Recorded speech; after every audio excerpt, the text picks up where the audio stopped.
Welcome back to the Hardware Unbox podcast for episode 105. You guessed it, we're going to be talking about the Steam Machine again in this episode. We're going to be going through how this thing sucks, how the price is real bad, how it doesn't compare favorably to PCs, and not necessarily going over the things we already talked about in the Hardware Unbox video, but more some of the feedback around the pricing, how it compares to the PCs, whether or not, the price of memory is fair and all that sort of thing, all the excuses that have been used to justify this box being better than it actually is. So let's get into it.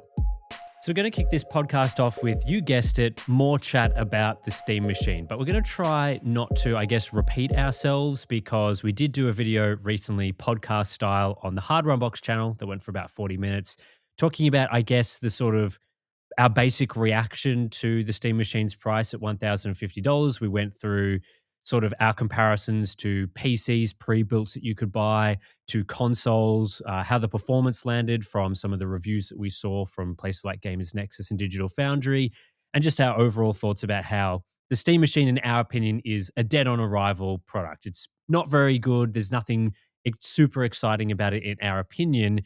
But of course, since doing that video, there's been some feedback on the video. There's maybe been a few other opinions that we've seen from various people. Probably not. I feel like the overall story of the Steam Machine since its launch has been very similar. Like the reaction, the feedback is there's been a lot of people trying to defend Valve and defend the pricing and the performance of this product with various things that we sort of talked about in that original video. But ultimately, I feel like now that the pricing is out, there were, largely positive feedback on our video, sort of pointing at the things that we said and agreeing with it. So yeah, I'm not sure what the overall sentiment is outside of the PC enthusiast audience, but certainly for general PC gamers, would you say that, the Steam Machine didn't exactly hit it off with our usual audience? Yeah, I think when it was initially announced, there was a lot of hype, a lot of excitement, because a lot of PC gamers did view this as a way to get back to PC gaming. So people mistakenly thought, or let's just say were hopeful, that it was going to be an affordable gaming PC. So it wouldn't cost the earth. You could get one, stick it on your TV, and good times would be had by everyone. So I think there was a lot of hope that that's what it would offer. And so when we sort of poured water over that idea, and we're like, look, guys, this thing, it ain't going to be affordable. It's not going to be a great alternative to just, any existing pre-builts, build it yourself, whatever you want to go with. It's not going to change anything. It's just going to be another product. So we basically said that.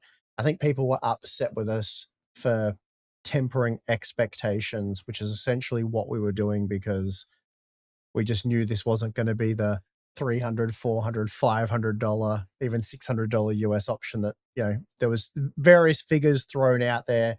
Again, essentially people were just hoping it was going to be a really cost-effective, affordable gaming platform. And we now know it wasn't that. If anything, it's an extremely premium price, but it doesn't give you an extremely premium experience. And so I think most people now are on the same page. You do get people that are defending it for various reasons, which I think those people, I don't know, maybe they need to be studied. We could learn something from them. I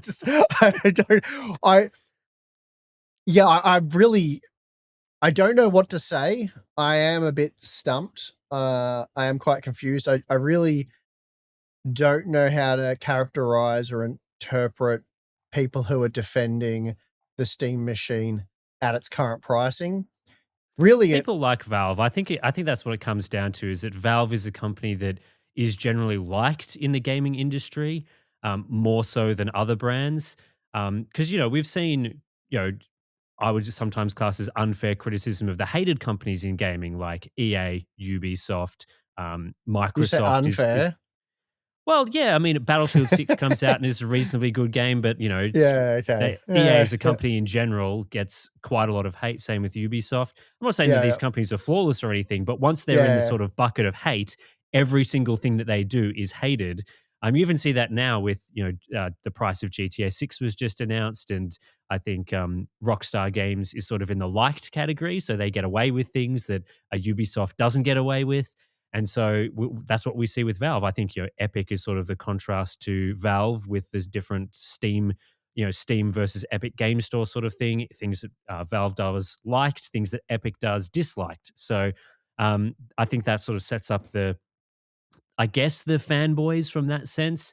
I don't think there's too many Epic Game Store fanboys. So if they did a hardware console that was very similar to the Steam machine, I think the opinions would be very negative. But we're talking about a very small percentage of people, right? Like this wasn't the overall sentiment from people that like Valve has done a great job with this system. I think one of the, maybe more interesting pieces of feedback that we didn't really factor into our Steam machine discussion was relating to the comparison between the Steam machine and pre-built systems. We did see some feedback from people saying, well, those pre-built systems are old stock, right? So they've been systems on the market for a while now. They've been able to price those systems as they are based on the inventory that they bought. It's not current sort of pricing, if you know what I mean. So, No, Valve I obviously don't. having to price things based on selling this console for a while, whereas a PC case gear system or a Best Buy system, they could have bought that memory 6 months ago, a year ago, kept it in inventory, and are using it for a pre-built right now, which There's no way they sell systems that slowly, despite the fact that this is a completely irrelevant and silly point to bring up. But no, no. The demand for PCs, like any memory they bought cheap prior to what was it, like September or something last year, that's gone. Like it's just it's gone. There's no way it takes them more than 6 months to sell this stuff. Like they don't. Anyway. Yeah, I think it's a silly point as well from the fact that Valve announced the Steam machine last year. So if you're talking about like old stock, like, oh, that gaming PC that you said was, 1,500 Australian dollars or whatever, that was parted out, maybe it's 3 months ago, maybe it's 5 months ago or whatever the case is. Obviously, they're not building it, they're not just buying a memory stick immediately and putting it into the system when you buy it. There is some lag time. However, what were Valve doing for the last 6 months? If you're saying that, gaming PCs, pre-built off-the-shelf systems, all this old memory stock, the Steam machine was announced last year, November or whatever it was last year. So you're saying they couldn't have done what the pre-built system makers were doing and, purchased the memory then to then sell at a later date? Like as the consumer, it's an irrelevant point anyway, because you're looking at buying now and it's like, yeah, I don't know really what to say about that. It's just a weird thing to bring up. That definitely comes under the heading of cope for sure. Oh yeah, 100%. It's cope. I think it's just people trying to justify, go along with Valve's reasoning, right? Because they have sort of used that as an excuse. They're like, memory prices have forced us to create this product at this price. And so people are like, oh yeah, memory prices, sure. With the pre-builds, they bought all their memory, years ago. Whereas, Valve, they had to, they're getting screwed over on memory contracts and stuff like that. And that same argument was used when we were sort of bringing up, the price of the components that you see at Newegg for like individual memory sticks or SSDs or whatever, being like that, that's old stock. Like as soon as that supply runs out, then, the price of those components will go up and you won't be able to purchase them for the same amount anymore. And it's like, yeah, okay. But again, like what were Valve doing in between November and now June of 2026? Or they could have gone like, if let's say they got this horrible contract right for memory or SSD pricing or whatever, like they went to a supplier, the supplier's like, well, we're going to screw you over. I know this sounds crazy, right? But like, what was stopping them from, in the last 6 months or whatever, buying the components that they needed at retail? Like this isn't a high volume system. Like the price that they're selling it at is bad enough that, these aren't going to, of course it's going to sell out, right? Like it's going to sell out as soon as it's available. I'm glad you addressed that point because you just know there's going to be so many people at Paul. of this small percentage of people that point to the, you were so wrong about it. Look, it's sold out and it's unavailable. It's such a hot product. I just know that's going to happen. And it's like, look, they've made so few of these. It was always going to sell out. Pointing to the unavailability of the Steam machine is not highlighting the success of the Steam machine, but you just know that's coming. Like, Oh yeah, 100% that is coming. 100% it's coming. And like, if I was in Valve's shoes, right? If I had announced the Steam machine in November and you were seeing the writing on the wall, memory prices, SSD prices going through the roof, the first thing I'd be doing as soon as possible is canceling orders. Is being like, let's not make more of these bad boys. Like, we don't need any more of these, because the price that we're going to have to set this at is going to be so bad that the interest in it is going to die off. So yeah, the supply obviously, like, I shouldn't say obviously, because we don't actually know what Valve has done in terms of the amount of Steam machines that they've made. But I would guess that they haven't made as many as they were originally planning to make. And in fact, it would be very dumb of them in this current market to make as many as they were originally planning to make. And so, yeah, I mean, how far back do you want to go with this, though? Because if you were designing the Steam machine, if you were tasked with designing the Steam machine for Valve, would you be saying, okay, doing my research here, I think we should go with something that is equivalent to, at best, a Radeon RX 7600, an underwhelming, crap, weak mid-range or entry-level GPU released 3 years ago now. It was $270 US and pretty well universally canned by reviewers for being a very weak offering. Didn't sell well, underwhelming product, not great. Already 3 years old. And then we'll pair that with, a CPU that was much more positively received, but that's now 4 years old, and it was sort of your more entry-level CPU of its time 4 years ago. So we're going to compare two entry-level AMD products that are 3 years old now at least, and we're going to sell them in what was always going to be a premium class product. Because AI demand, memory pricing, DRAM apocalypse, whether we have that or not, this was always going to be priced alongside an RTX 5060 pre-built with a much better CPU, more memory, and more storage. So I just sit here, again, like I said on X the other day, like I feel like I'm taking crazy pills. We're talking about a Radeon it's not even a Radeon RX 7600 in terms of what it delivers, but let's just, to simplify it, we're talking about RX 7600 levels of gaming performance. It's bad, which is what we said originally. But if you're spending over $1,000 US on this thing, I can't imagine gaming on it in a year, 2 years, 3 years from now. Like, you're literally just burning that money because it's just a horrible gaming experience. You're buying it to play Roblox for the foreseeable. Like, I just don't get it at all. I just don't get it, Tim.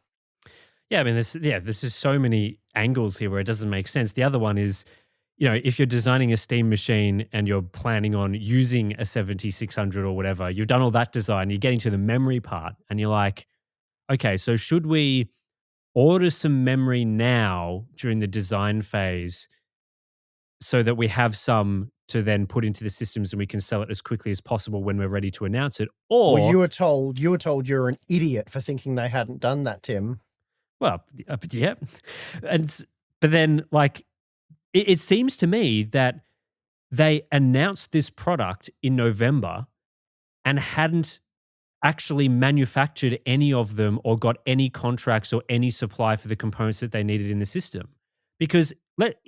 Which is crazy to me, right? Because they were saying, oh, we're going to release this in 2026 or whatever. What were they doing? Like, they'd announced this product and they're like, oh, well, yeah, we'll just announce it. We'll see what the feedback's like. And then I guess we'll just go to our suppliers and then we'll try organize the memory for it and the SSDs for it.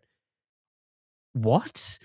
Like, why weren't they already organizing enough supply of those components so that they could sell it relatively soon, because this is always an issue with all sorts of gaming hardware, right? The longer that you wait with your product, the more outdated it becomes. So when it was announced in November, the 7600 was still an outdated old GPU or whatever, but it's only gotten more outdated and worse since then, because you've gotten more modern games that you want to try run on that product and so on. So it seems like they were sitting around in November. They had no supply, like they just hadn't organized anything, no contracts, whatever. Didn't they even say in a news report or something? One of the Valve team members was quoted as saying, you know, oh, if you have any memory contracts, like get in touch with us, or if you know where you can get memory, get in touch with us. It's like, you're saying that after the product's announced. Like, this product obviously isn't great to begin with, but had they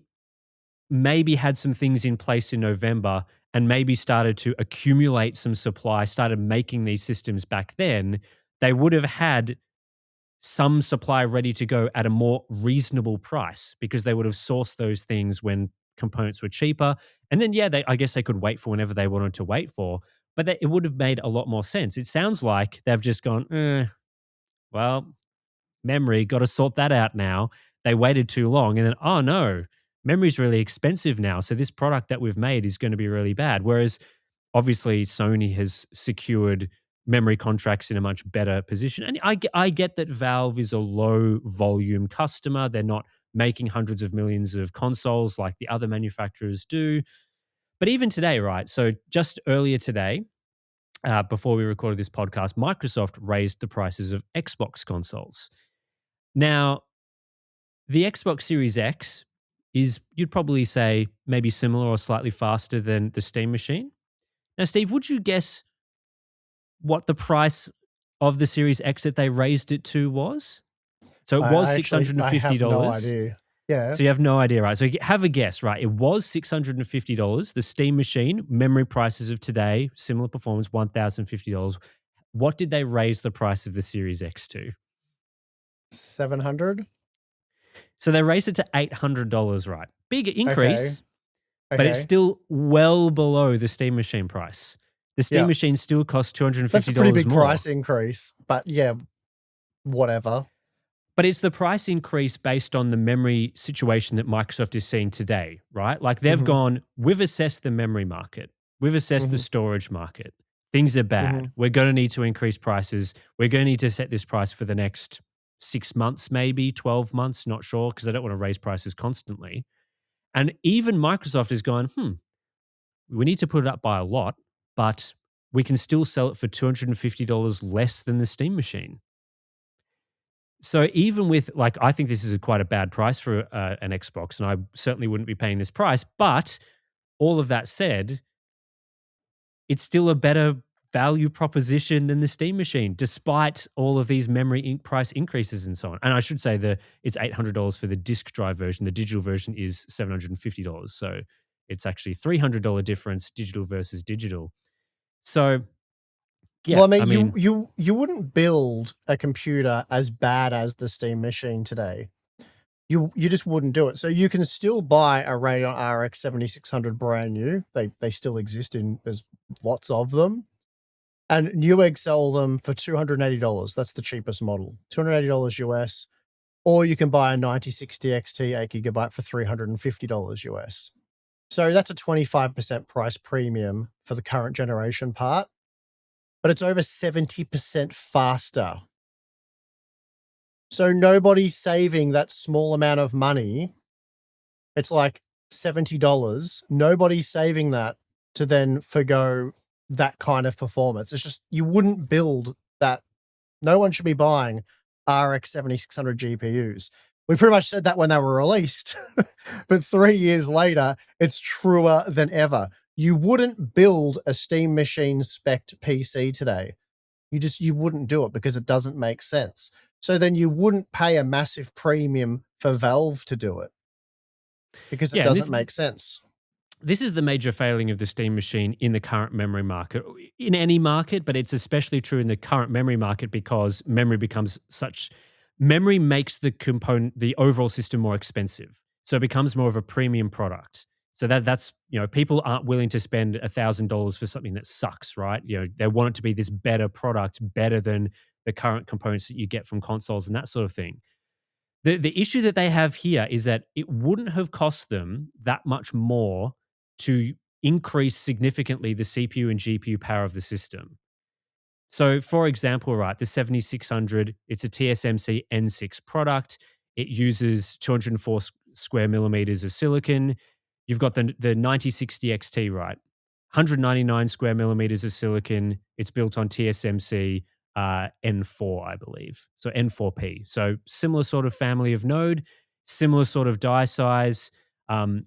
Why didn't, I know the reason why. I'm not going to sit here and say, obviously they've used it because AMD offered them these GPUs for cheap. I know all of that. But if you're trying to design the best possible console in today's market, it makes much more sense to spend your 200 square millimeters of silicon from TSMC that's going to cost you a certain amount of money on the very latest architecture and performance than the old GPU that is much slower and worse. And you could say similar for the CPU, right? It's a fairly weak CPU for the same sort of die size, same sort of, amount that they'd be spending to make that chip. They've gotten something that's outdated. Now, of course, Zen 5 isn't necessarily much faster than the Zen 4 stuff that they were using, but they could certainly have made some changes there to improve the value proposition that people were getting from this system. But the main issue is that it's now in this premium price, but it's using it was probably always going to be a premium product, but now it's even more premium. And so you're getting even less for it. Like this, imagine this with a 9060 XT in it. Do you remember the Verge? Do you remember the Verge PC build and how that was a big, huge drama for a while? Valve are the Verge of PC building because they've built a Zen 4 based system which will be very memory sensitive, and they've configured it as a single channel setup. They've verged it, so they've reduced the CPU was already pretty weak to begin with, and they've made it even weaker by going with single channel out of the box. So you could upgrade it presumably to dual channel by adding another module, which that would be expensive to do. But that's not the only Verge thing they did, right? They also verged the GPU by choosing a product that's worse than current stuff. It's so because the goalposts constantly move on this sort of stuff. What are the pros of the Steam Machine? As far as I can tell, it's the size. So it's just 4 liters or thereabouts. Yep. So the size, it's quiet. It's a quiet gaming machine. Low priority, but sure. Yep. Sure. Depends on the individual as to how it's prioritized, but I would agree. And then it has CEC HDMI support out of the box. So basically that's the consumer electronics control feature. It allows you to communicate and control, multiple different devices using a single remote, that sort of stuff. It's just a quality of life feature. But we can maybe talk about that more in a minute. So what was that? That is the most minor, sure. But if people want for that, this comes up. This is touted as a significant key feature of the Steam Machine is the HDMI CEC support. So you'll see come up in arguments constantly. Now, for those interested in this feature or whatever, Ugreen sell dongles for what equates to about 30 Australian dollars that will provide CEC support over HDMI to whatever you want. So that is a feature you can add to your home theater PC using a dongle or a cable adapter for a insignificant cost. So the CEC HDMI support that the Valve fans talk about, completely irrelevant and not something unique or amazing to the Steam Machine. It is something you can add to other devices. Personally, I like you do not view it as... So Daniel Owen just did a video and he was saying how this was a massive, significant feature for him, but he didn't seem aware that you could just get an adapter. But I have 2 home theater PCs, one in my living room and one in my gym, and I use them both regularly, and this is not a feature I feel like I miss or need. and my Yeah, sound so bar, it turns which on your goes. TV, right? And it configures the inputs the right way when you turn it on, right? Like I guess, that's but what it does. I have my TV set to default to the input of my home theater PC. Maybe I'm crazy or just old or don't really know how this is meant to work. But the way I do it is I tell the TV to look for my home theater PC when you turn it on, and then I just have the home theater PC with a wireless mechanical keyboard and mouse. And so I walk into the room, I hit spacebar, I turn the TV on, and then I'm presented with the Windows desktop. And then I load up my YouTube video or access my server or do whatever I was going to do. And it takes all of 10 seconds.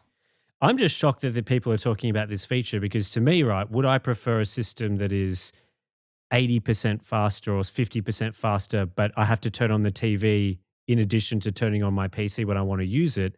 Or would I rather a much slower system, but also just turns on the TV when I turn on the console? Look, I Like I don't. might that's Yeah. crazy pill areas to me, right? Because the much faster system to me is clearly massively better, and I would sacrifice the inconvenience of having to turn on my TV, spending 10 seconds every time to do that. Like, Well, I would rather spend 2 minutes setting everything up every time to have 80% greater performance, let's say, in a totally like I could mhm. play at 4K. I know this sounds crazy, but I could play at 4K on my 4K TV at 60 FPS or higher on my custom designed pre-built. But anyway, I just want to highlight the fact that it's not even a feature that's unique to the Steam Machine. You can add it to any PC with an adapter. And people have been doing it for like 6 years or something with USB adapters and things. Like it's not a and nobody's really highlighted to address this. Like no one's gone out of their way to create a product just for this specific use case because as you're alluding to, like it's not something that's missing from your life. Anyway, so the size, it's just 4 liters, it's quiet, and it has CEC support out of the box, which we've already said is now a moot point because you can just add that to your own home theater PC. So we've got the size and it's quiet. The thing that I find crazy about that is there are YouTube channels almost entirely dedicated to building compact gaming PCs, and they've been around for as long as I can remember. And they make absolutely stunning looking home theater PCs, gaming PCs that are 4 liters, 5 liters, 6 liters, 7 liters, 8 liters, various different configurations. They're all cool and quiet. Like they're pretending the Steam Machine is doing a thing that hasn't been done already. Like it's like The Simpsons already did it. Well, Like am I crazy? Like there's been mini ITX 4 liter systems, 5 liter systems, and I always also crazy pill territory when it's like, but it's 4 liters. But this system here, which is cheaper and significantly more powerful, is 6 liters. Like, does it matter if the system's 4 liters or 6 liters? Like, how small's your desk? Or that part of it, I feel like you're just saying it has to be 4 liters because that's what the Steam Machine is. You're trying to like write the rule book on the fly. I had never even considered this, but I just Googled the PS5 Pro is 7.5 liters. Uh-huh. Something I've literally like, do people care that the Steam Machine is smaller than a PS5 Pro, which is cheaper and faster? I didn't think so. Yeah, the argument for some people is because we talked about the pre-built systems. They're like, they're no good for a home theater PC. You know, they're ugly. My wife doesn't like that. I want that. And I've found other solutions to that problem. Put it inside a cupboard. Well, I realize the particular setup that I have isn't practical or possible for everyone, but I have a large home theater setup, TV and all that, but it's a really clean, aesthetically pleasing setup because my wife likes that. So I understand you guys have to contend with that. I have the same problem. But I ran a pipe from behind the TV under my house to under my stairs. I had to buy a fairly expensive HDMI cable to do 4K 144 hertz HDR over that distance. But anywho, that aside, it's a really good setup because I have a high-end, super high-end RTX 5090 gaming PC under my stairs, and that connects directly to my 100-inch TV. And then I have I've run separate USB cables to the backside of the couch, so for your game controllers, keyboard, and mouse, so you get a really strong, clear signal, and it's all hidden in, like, we have a cabinet behind the couch. So I get that's a really custom setup that isn't as convenient as just chucking a Steam machine there. But there are other ways, like to hide PCs. I've been helping friends hide desktop PCs and cupboards and cabinets and things for over a decade.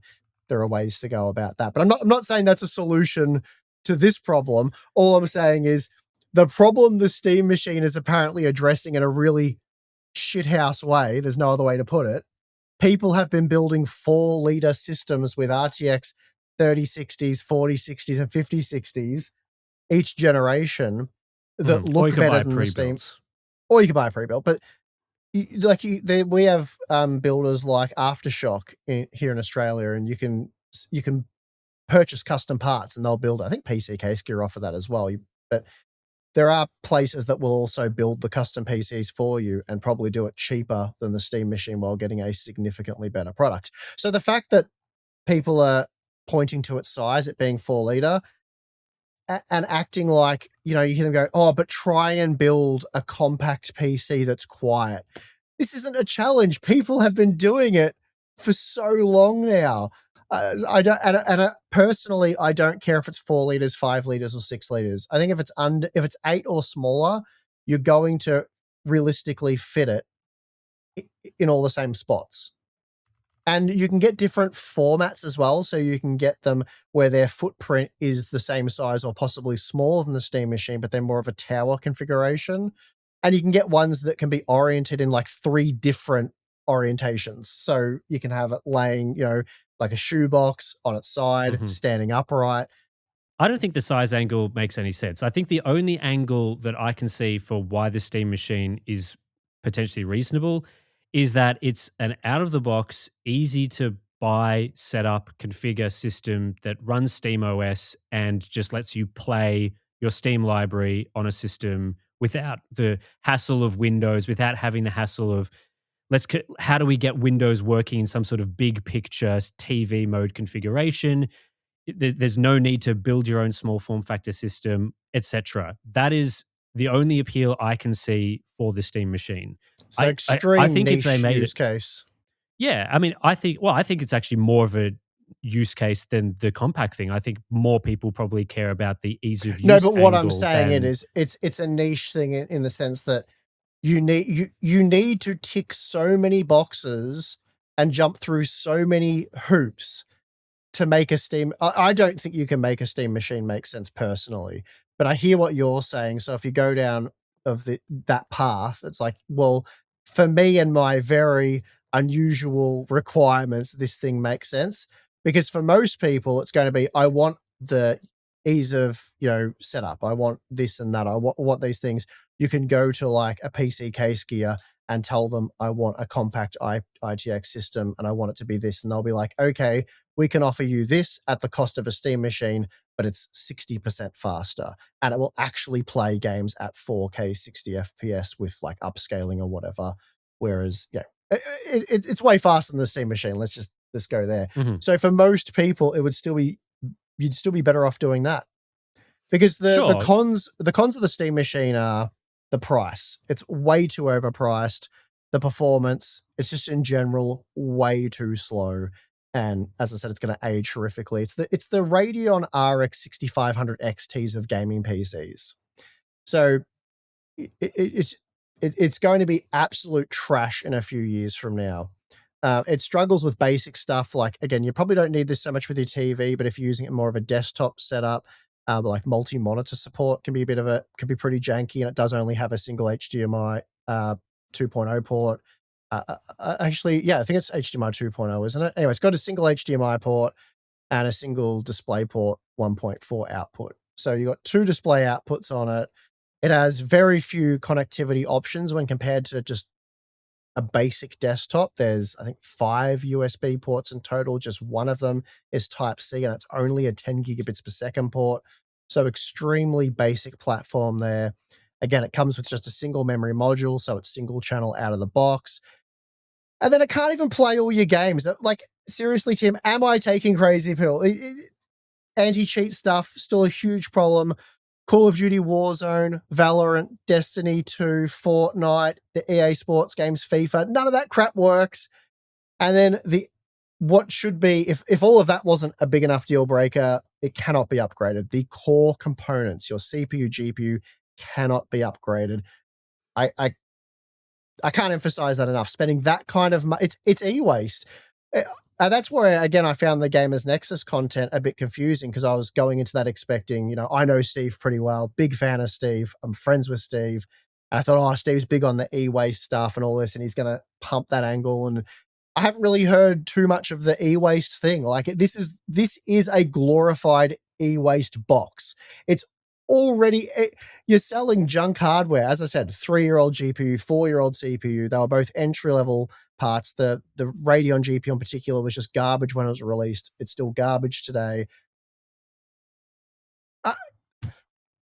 I'm starting to rant, Tim, but I don't know what more to say about it. It blows my mind that anyone can defend this thing. It's so bad and it's so pointless.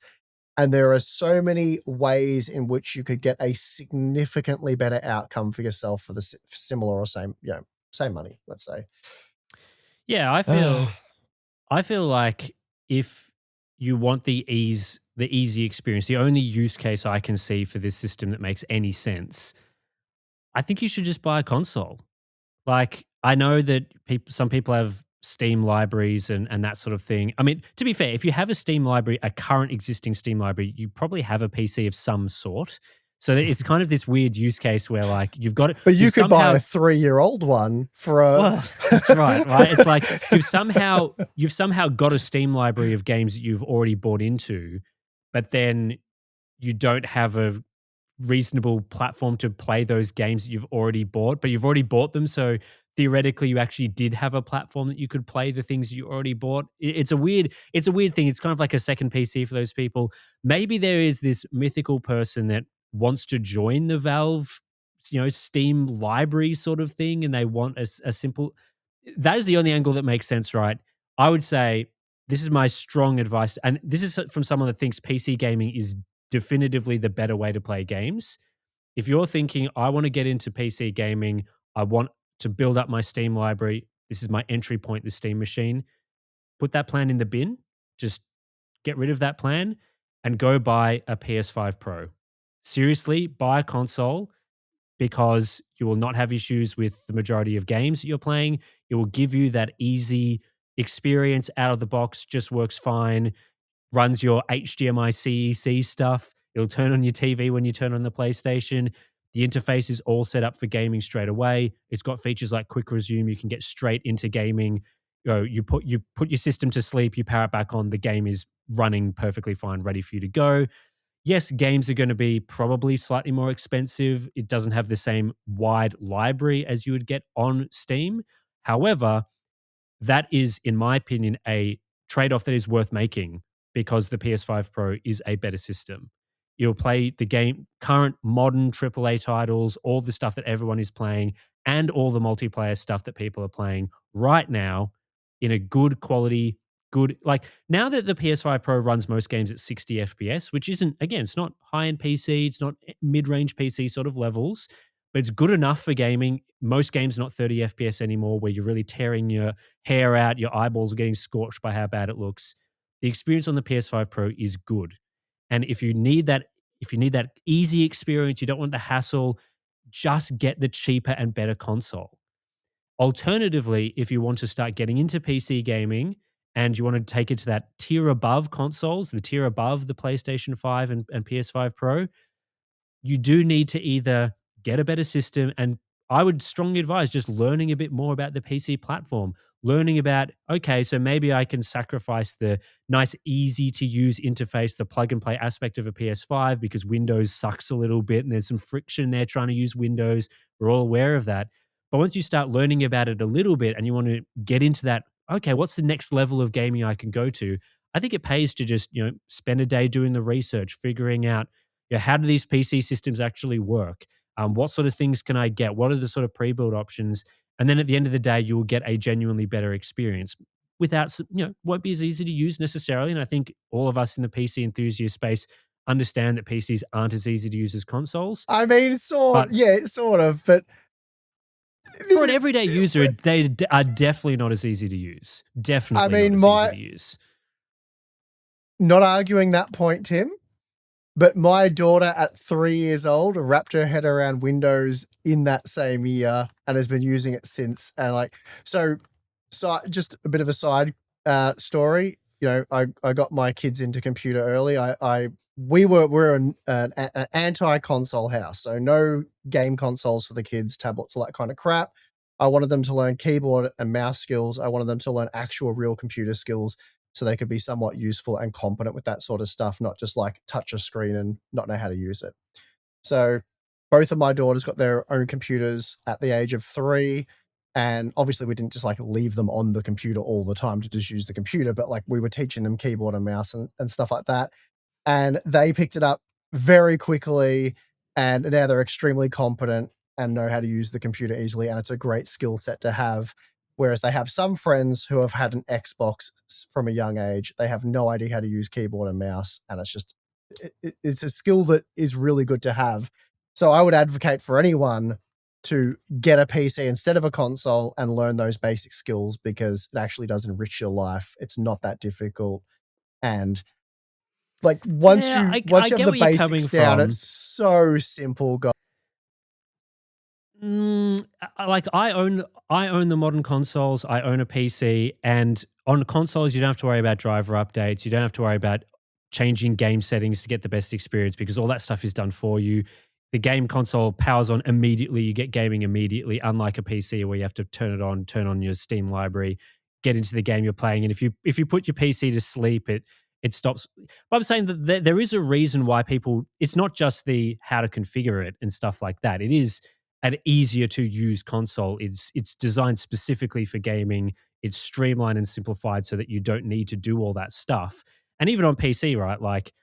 I know how to do driver updates and I know how to configure game settings. However, it would be nice if I never had to do any of that and it just came straight away in a way I want to use. It's like anything in life.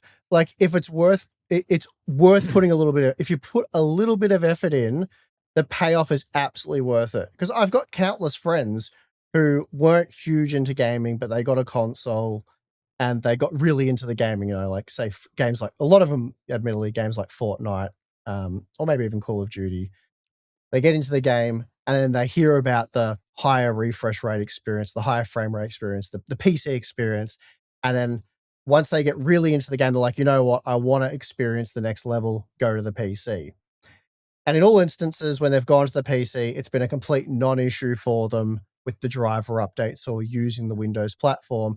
It's been more wrapping their head around, because you can still use a controller, and some of them wanted to use the keyboard and mouse, and they've tried that, and they've dabbled going back to the controller and then back to the keyboard and mouse and stuff like that. But my point is, when they've gone to the PC platform, they've not been overwhelmed with how difficult it is or constant driver updates, or it's just been fairly seamless. I've not heard feedback of, oh, this is just so difficult to do and there's so many more steps. They've more been blown away by how much better it is to play these games on the PC at the higher refresh rates with the higher refresh rate gear. I'm agreeing with you. And I'm agreeing with you. I get that there's more steps. It's not as convenient. And people will be like, well, I just get home from work. I just want to hit a button and be playing my games, which is fair enough. I'm not saying that's wrong. One option's, more right or wrong than the other or whatever. And all I'm saying is, it's not that, when people used to argue about phones, I use the Apple phone because Android's so hard to use. It's have you been lobotomized? Be honest, seriously, this shit's not hard. What are we talking about here?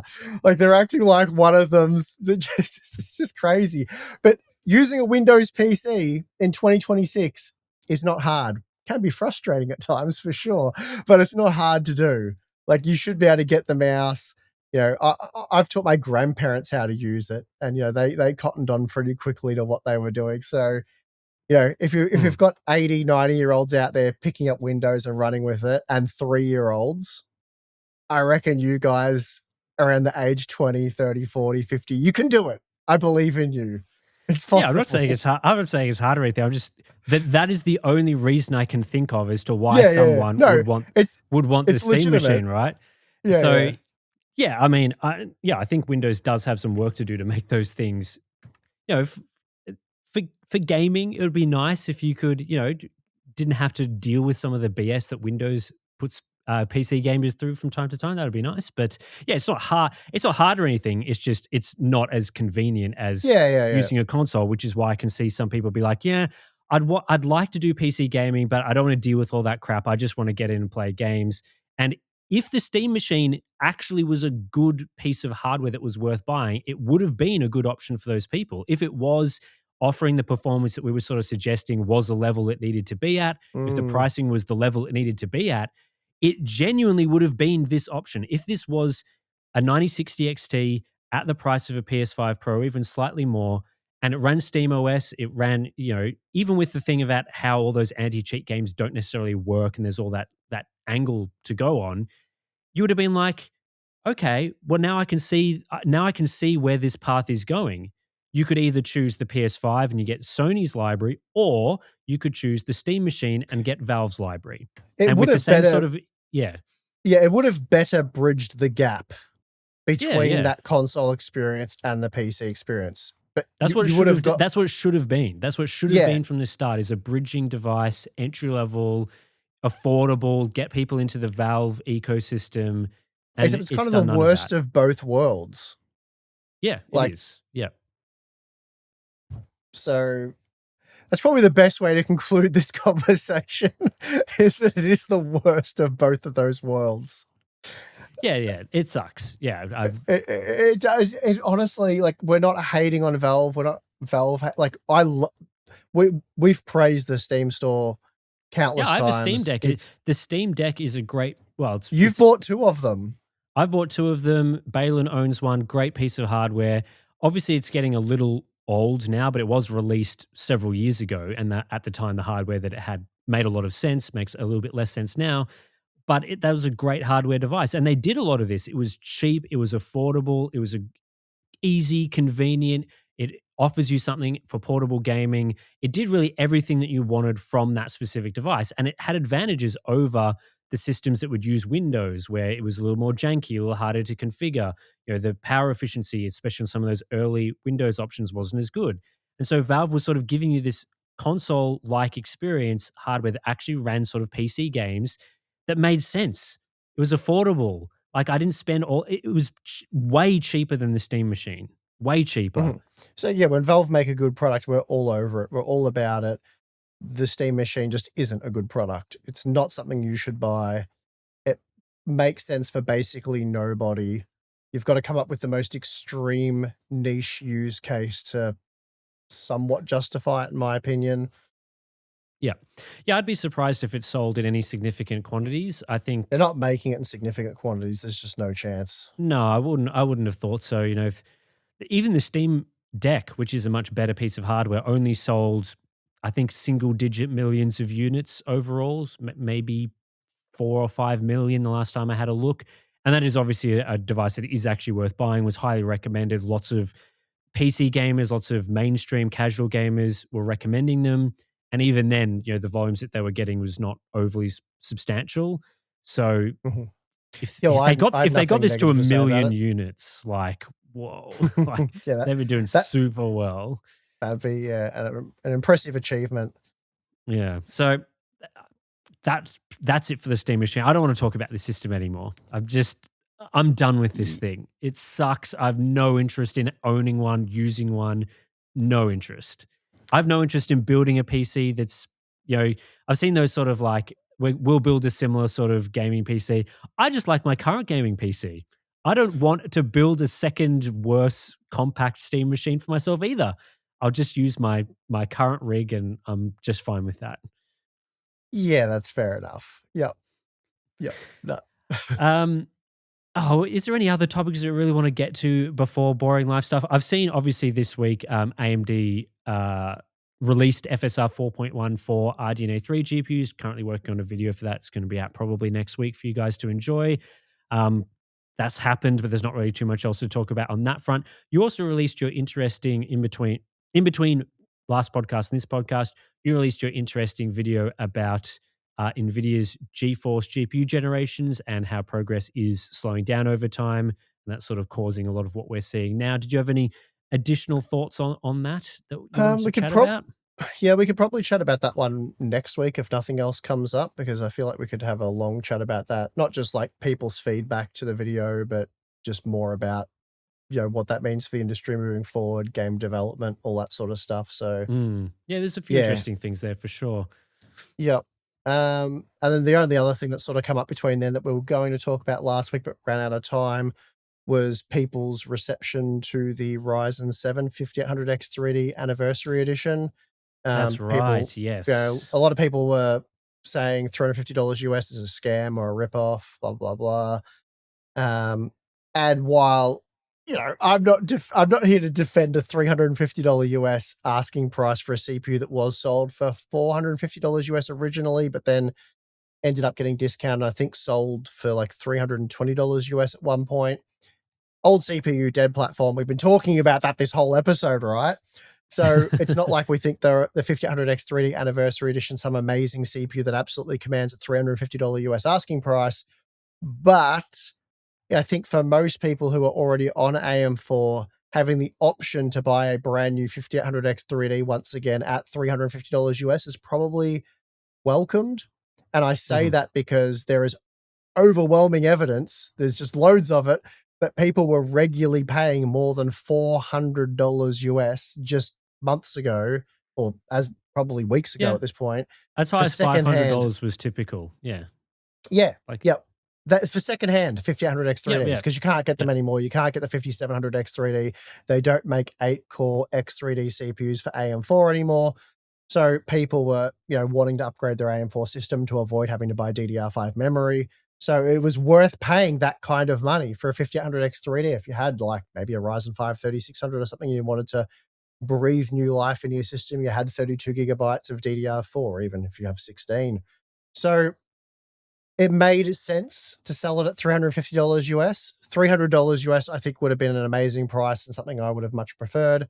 But if people are paying over if people are paying over $400 US secondhand, AMD's not going to come in and offer it for nothing. Now, AMD did give reasons for why the price is the way it is because they basically had to redesign the 5800X3D. This was according to AMD.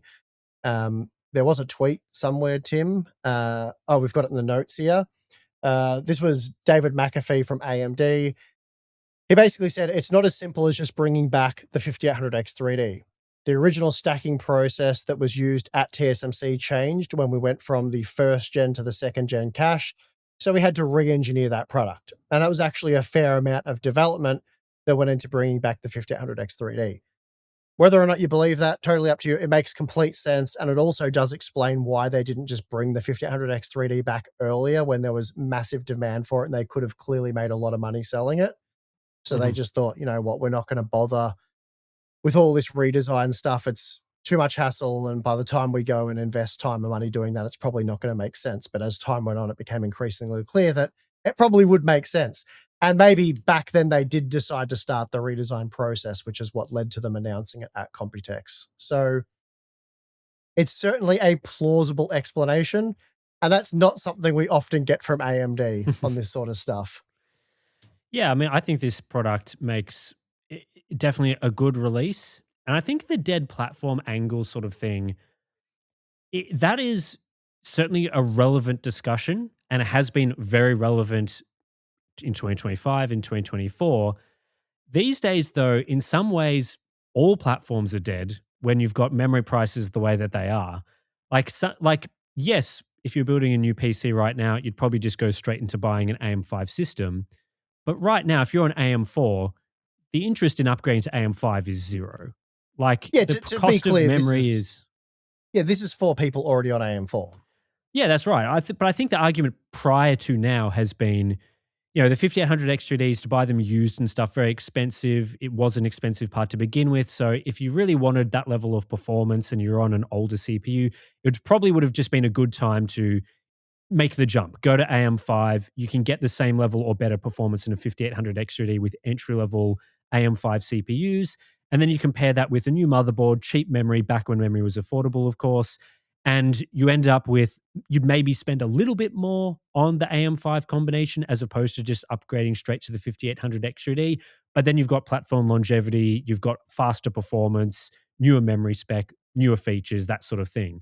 However, in the current market, the AM5 platform, as far as I'm concerned, is dead if you're on AM4. There is no reason to get onto that platform anytime soon. You have to spend, for 32 gigabytes of DDR5 memory, you are spending at least $400 US, probably more around $430 to $440 for something with decent performance. And that is more than the cost of the 5800 X3D Anniversary Edition. And that's just for the memory that you would need to go to AM5, let alone the actual CPU you'd need to purchase to get the same level of performance as the 5800 X3D, let alone the motherboard that you also have to purchase.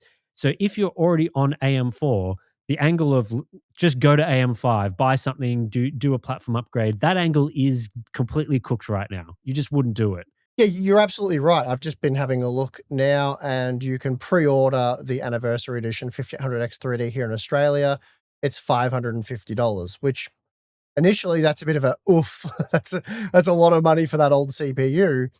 But as you've just said, if you start pricing up the AM5 options, you're looking at 350 Australian dollars for 9600X, which probably makes the 7500F still the best value part. Now, this isn't going to be as fast as the 5800X3D for a lot of gaming scenarios. It's $260.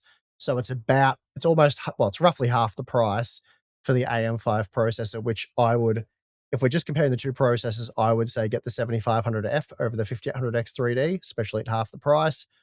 But as you've just alluded to, DDR5 memory. Now, the cheapest 16 gigabyte kit, so not 32 gigabyte, the cheapest 16 gigabyte kit here in Australia is $400. So you're looking at $750 just for the CPU and memory, which is already $200 more than the 5800X3D. And then, of course, you need an AM5 motherboard as well. So what do those start at? Probably another $250. I'll quickly bring a Zen 4 motherboard up now. So you can get a B650 board for about $150. So what's that, $400 premium to go to AM5 for the same level of performance? And you're only getting 16 gigs of memory. So yeah, just you dead. You just wouldn't do that.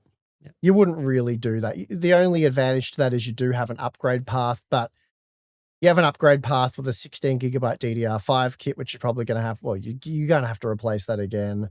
And you've bought a very low-end motherboard, entry-level motherboard, which you're probably going to want to upgrade as well. So, the upgrade angle is there for AM5, but it's not worth that kind of premium. So for those already on AM4, absolutely makes sense to buy this Anniversary Edition CPU.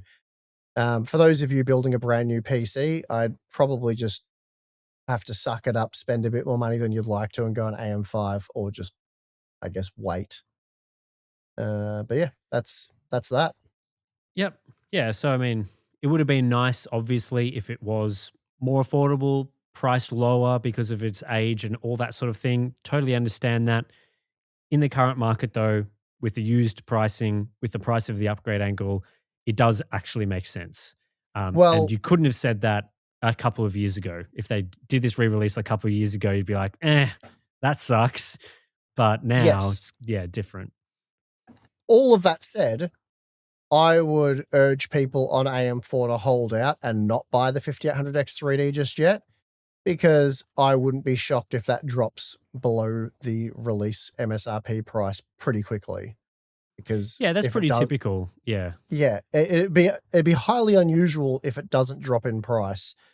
So my advice to anyone listening who are interested in the 5800X3 Anniversary Edition processor is not to buy it upon release, and just monitor the pricing and see if AMD does what they usually do, and that is reduce it pretty quickly. I would be shocked if we don't see some sort of price reduction within 3 months of release. At Black Friday, I would think this would probably be cheaper than $350 US. It depends on how many they make. hopefully Well, if this they've is not a redesigned it to bring it back, you'd think they'd be pumping out a fair few. But have they Yeah. indicated that it's a limited anniversary edition type thing? I I'm not don't think sure. so. I was just thinking, they have done these product releases in the past where they're not necessarily as widely available as we might have liked for certain parts. Not that they say there's a limited edition, but they just don't make as many. Yep. That said, that would be a silly decision in my opinion with the amount of I AM4 users. I think so. Look, you could get burnt by waiting. And I mean, is it the worst thing in the world if you miss out on a 5800X 3D at $350 US? Up to you. If that is the worst thing in the world and you really want one at $350 US, then maybe buy one. But for those that are on the fence or like, I don't know if it's worth upgrading, my 3700X or whatever to one of these, I would just wait a bit because you might save yourself a bit of money, possibly a lot of money. Yeah, so you're not planning on retesting this CPU, are you? You haven't gotten an anniversary because it comes out tomorrow, I believe, or maybe today by the time this podcast comes out. I heard that AMD was going to send us one. I haven't got it as yet. I was not going to do a re-review because it was probably only about a month or two ago that we did updated 5800X 3D testing. So I don't think it warrants a re-review. And AMD has said that it's exactly the same as the other ones. So there should be no difference there. But if I got one, I'd possibly do some kind of content around it, but it wouldn't be a re-review. It might be like some sort of upgrade or something like that. I don't know. I'd make some sort of interesting content with it, possibly. I don't know. We'd have to see. But so far, I haven't got one. And yeah, definitely wasn't planning a re-review. Fair enough. All right, let's take a break. We'll come back and we'll talk about our boring lives.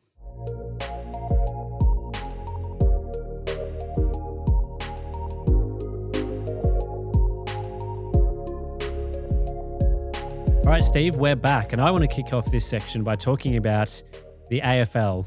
And I think you know where I'm coming from with this because you're a dog. Last week on Saturday, after we recorded the podcast, was the battle of our two teams in the Australian rules football, our local football league. This is not soccer. This is, of course, our code, if you ever want to look it up on YouTube and see what it's like. So I support the Adelaide Crows. You support the Melbourne Demons. And it was the one game, maybe, except for finals, that will be played between Adelaide and Melbourne this year at Adelaide's home ground. And Adelaide won. How nice was that? For me, at least. So I was very happy at that result. It was a nice close match for parts of it. Two teams around the same sort of level, I would say. But Adelaide ended up grinding out a hard-fought win in the end. Bit of a tough watch for an Adelaide fan, but it was nice. Yeah, I was talking to my dad about the game before, and he was like, "Oh, Petty's out, this and that." I said, "Mate, there's no chance in hell Melbourne wins this game. Winning this game would be it'd be worth 3 wins beating Adelaide over in Adelaide with the Melbourne side we had." So honestly, if I was in your shoes, I would have been pretty disappointed with the outcome because I would have expected a much better result. I would have expected Adelaide to pretty much lead from the get-go, lead the whole game, which wasn't the case. I thought Adelaide played pretty poorly overall because I didn't think they're Melbourne not a great were side, spectacular. Adelaide, but yeah. Well, they should have. Melbourne were meant to be a bottom 4 side. So, and I think Adelaide was meant to be a relatively strong side this season, weren't they?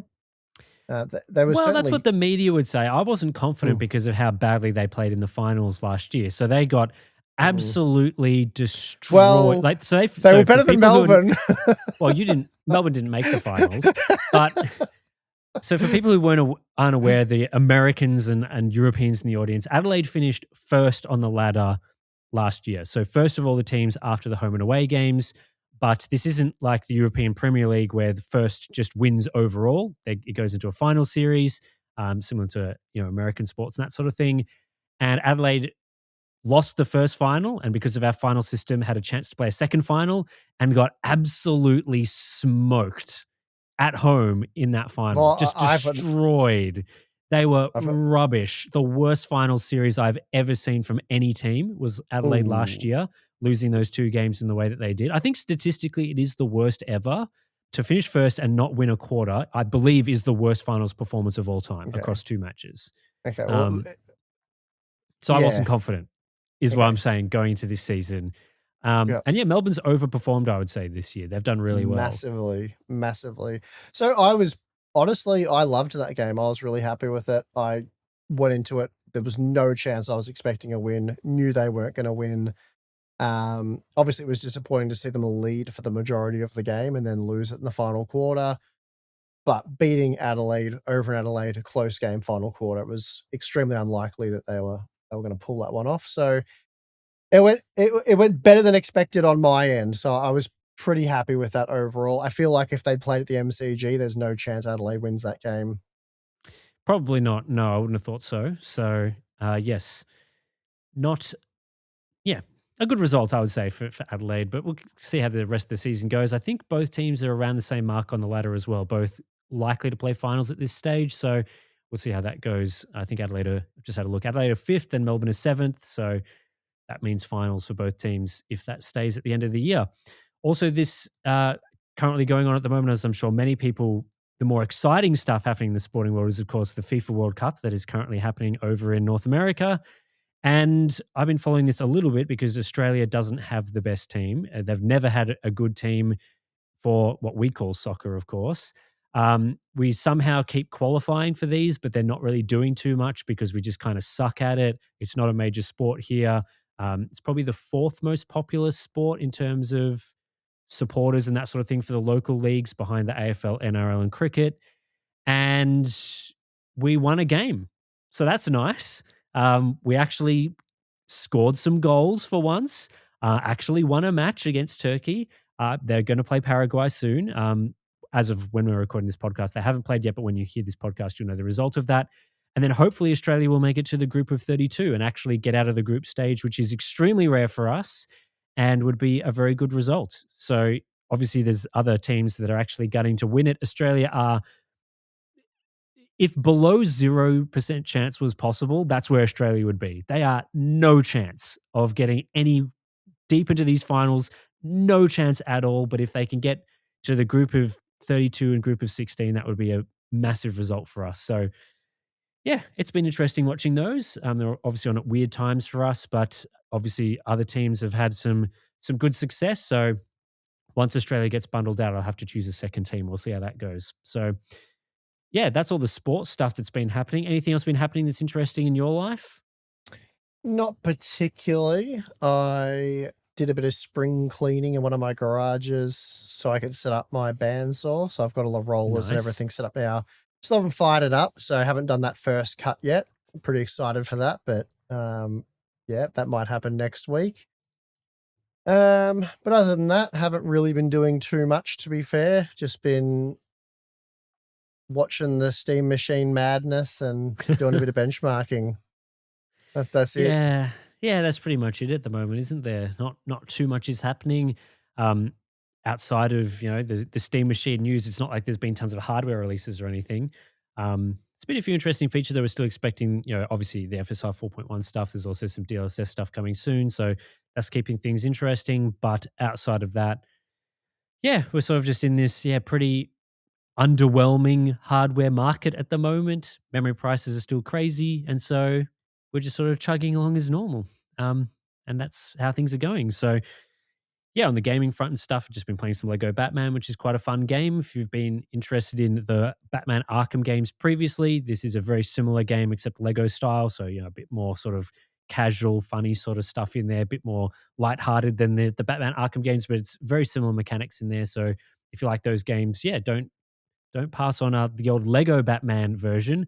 And yeah, the performance of the game runs pretty well generally. The open world is a bit sluggish because it's your classic Unreal Engine open world title, but it's not too bad. Not as bad as a lot of those original. I think when the system requirements came out and there was all that fuss over that stuff, it's not quite as bad as that. And the game is actually reasonably fun, so that's been good. And then obviously the GTA 6 news from earlier this week as well, with the whole $80 US price of the game was causing a kerfuffle with people, and I was sort of following that a little bit. I guess maybe my hot take on game pricing is that I think there should be more differences in prices between games. I feel like there's always just been this sort of, if you make a game, it's $70 US or whatever the case is. Like there's just the going price. And if you make a AAA game and you put in the effort, you deserve the $70 price. So you're saying they should admit, like, all right, look, guys, we realize this game's a bit shit, so we're going to charge $50. 100%. That's what they should be doing. 100%. The honor system. It's like, all right, guys, be real. You know, is this $100 game, an $80 game, a $20 game? Well, I mean, like, let's be honest, right? Is GTA 6 likely to be worth more? Like, if all games are $70, is GTA 6 likely to be better than other games? I would say, probably. Same Hopefully. with games like, The Witcher 4 or whatever when that comes out. Probably going to be a prestige, well-made, high-quality title. Does it make sense that costs the same as other less enjoyable, less well-received games that because they're still AAA games, they have the same $70 price? Like that, to me, that makes no sense. The higher quality games should be the games that are priced at the premium end, so $70 to $80 or whatever price. And then the games that are less good, doesn't matter if they're still AAA games and had AAA development or whatever. If they're not as good, they shouldn't have as high of a price. That seems like that makes sense, perfect sense to me, but seems to be not the way it works, because I think a lot of people were worried that GTA 6 would cost $100 US or whatever and set this new price tag. I'm like, if there's games that deserve $100 price tags, it is these premium, well-made, high-quality games from reputable studios, and not because I think it was the Outer Worlds 2. Tim, I got to stop you there. You sound like a blithering idiot. The year is 2026, mate. You can sell 3-year-old hardware at more of a premium than it was sold for 3 years ago. They're the rules in which we live by in the year 2026. Yes, I forgot that things make no sense anymore. Trying to make like this sensible honor-based pricing system for AAA games is the most insane thing I've heard today. And I've been on X and I've seen people defending the Steam machine, but you've taken the cake. Yeah. Well, anyway, I didn't think the price was too crazy. Hey, if it makes games, my system would make games cheaper for everyone. So just saying that would be a great way of going about things. But anyway, in a perfect world, game developers. Well, I mean, there's games I have played, right, that they've charged way too much for that thing. Way too much. So I think that was the idea, though. I think it's by design. Yeah, I'd say so. All right. That does it for the Hard Run Box podcast for this week. Thanks everyone that's listened to the end. As usual, you can get this podcast in all your standard places. We've got the YouTube video version if you want that over on the Hard Run Box podcast channel. And if you do want just our general thoughts on the Steam machine, obviously we've given you additional thoughts and takes in this podcast. The Hard Run Box video is basically a podcast sort of episode that you can watch over on there. So that does it for this episode. Thanks for listening, and we'll hopefully be back next week to talk about, I guess, GeForce and the future of gaming. So that'll be fun. We'll see you then.